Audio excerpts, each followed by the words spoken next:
This is my review of the Evoluent vertical mouse. But first, a quick anecdote. A coworker has been wearing a wrist brace for years.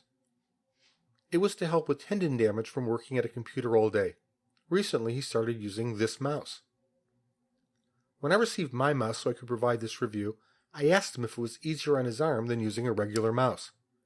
He held up his now braceless right hand and said that using the vertical mouse cured the problem. I don't know if it was the mouse or the acupuncture medication and physical therapy he tried previously that somehow caught up with him. All I know is he's happy with the mouse and using it doesn't cause him any wrist or arm discomfort. The Evoluent people even suggest a simple experiment to show the value of this mouse. Start by placing your hand flat like you would if you were using a regular mouse. Then turn your hand vertically as if you were using this mouse. Go back and forth a few times if you like. What I noticed is a bit of tension moving up my arm when my hand is flat, and a release of that tension when I turn my hand vertically. And by the way, you can try this experiment without having either mouse available. I find the hand position on the vertical mouse is extremely comfortable. It's about the same as shaking someone's hand. Your thumb goes here.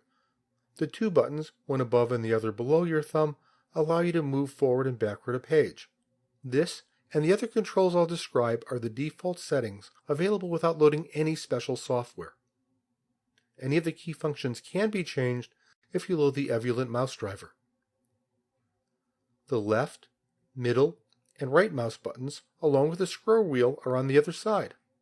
There's also this handy control that allows you to change the mouse speed on the fly. Of course, it's not all good, and there are two issues you might have with this mouse. The first is a learning curve. It took me an hour or so to get comfortable with this mouse, and I occasionally press the middle button, which really is the middle button, when I went to press the right mouse button, which actually is on the bottom. By contrast, it took me much longer to get comfortable with the trackball. Another problem is that this mouse is a bit taller than a normal mouse. It's 4 inches, and a normal mouse is about 2 inches. Where that can be an issue is if you have a keyboard tray and insufficient clearance. In that case, when you push in the tray, the mouse gets knocked to the floor. Sure, there are worse problems to have, and now you can at least avoid this one by measuring before you buy.